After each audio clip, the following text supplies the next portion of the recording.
Student, in our previous video we see about the two axis robot. So now we will see about the three axis robot control using PLC sequencer function. So in the two axis robot we basically perform the 4 into 2 8 operations. So what are those 8 operations means? Top position, bottom position operation, and next extend contrast operation, and next gripper open close operation, hand right to left operation. So these 8 operations we see in our previous discussion. Yes or no? So now we can extend our discussion into some more features.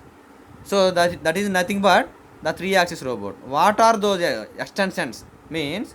So in the previous we have discussed only two stations, right station and left station, which is present at the position A and which is present at the position B. In addition to these two stations, normally these two stations we called as end stations. So in addition to these two stations, we discuss about the remaining three stations. These three stations we called as intermediate stations. So finally we go for totally 5 stations by using the 3 axis robot. And similarly the top and bottom movement also, in the previous we have top movement and bottom movement, but now we discuss not only top and not only the bottom, also we have middle position operation also. And similarly the hand will be extend and contrast, but now semi extend and semi contrast we see. And similarly the gripper also open and close in our previous discussion, but now semi open semi close, like that every operation features will be extended in the 3 axis robot control in the by using sequencer function. So normally the sequencer function, the 3 axis robot will be operated for the 110 volts AC supply, and every module in the robot can be controlled with the 110 volts AC supply, and this total robot will be controlled with computers. And however the block diagram representation of the robot PLC control system will be this one. So this block diagram we already known in our previous classes. So what is that block diagram means? So for controlling the robot, definitely we have to write the program in the PLC CPU. So that PLC CPU takes the commands from the input modules and gives the instructions to the output modules. So based on the output modules the robot will be operate. We already well known in our first unit, from the first unit itself we discussed. So this total PLC can be controlled with the help of keyboard and some storage element also there. So this is about the control system block diagram of the PLC system for controlling the robot.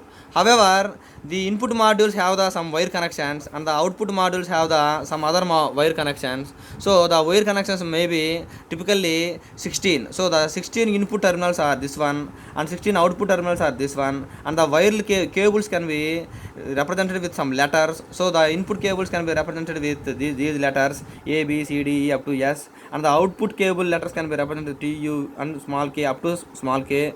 These are the cable letter representation of the cables of the input modules and output modules. So this is the brief discussion about the overview of the 3 axis robot control. But now our discussion is 3 axis robot control using sequencer function.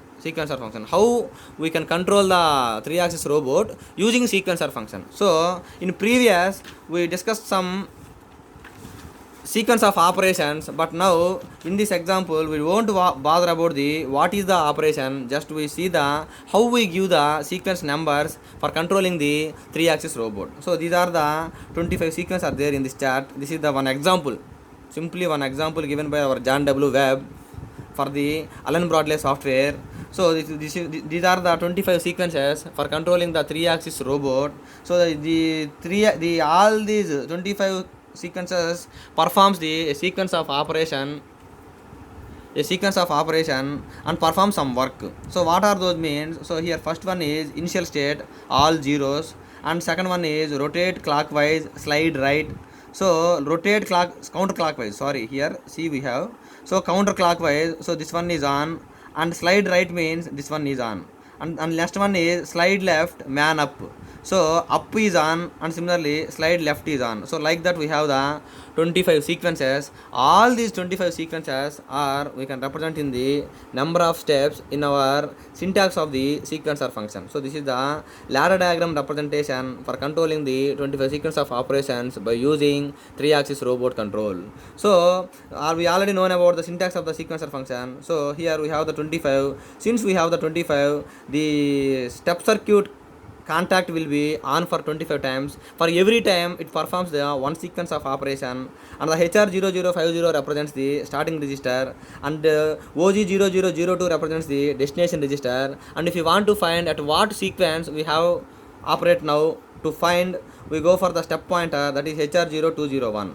And we already discussed that for every step circuit on that performs the one sequence of operation. So like that we have the 25 sequences, and here we consider that for every sequence of operation we take 5 seconds. So for every 5 seconds this TS0048 will be on. So for repetitive on of the step enable contact, we can provide one timer circuit by providing the preset value as 0005. And these are the register values present in the sequencer function. So in the HR0050 we have all zeros. That means in the sequence chart in the first row is all zeros.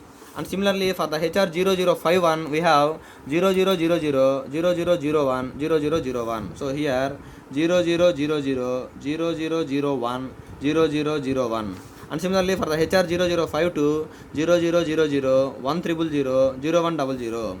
So second line 0000, 1000, 0100. Like that every sequence will be write as the register address, and stores in the sequencer function syntax and perform the a particular operation. So this is the operation of the 3-axis robot control. With this we complete our the applications of the sequencer function, which are dishwash control, 2-axis robot control, and 3-axis robot control. And in the next videos we will see about the matrix functions of the PLC system, which is the third part of our fourth unit. Thank you.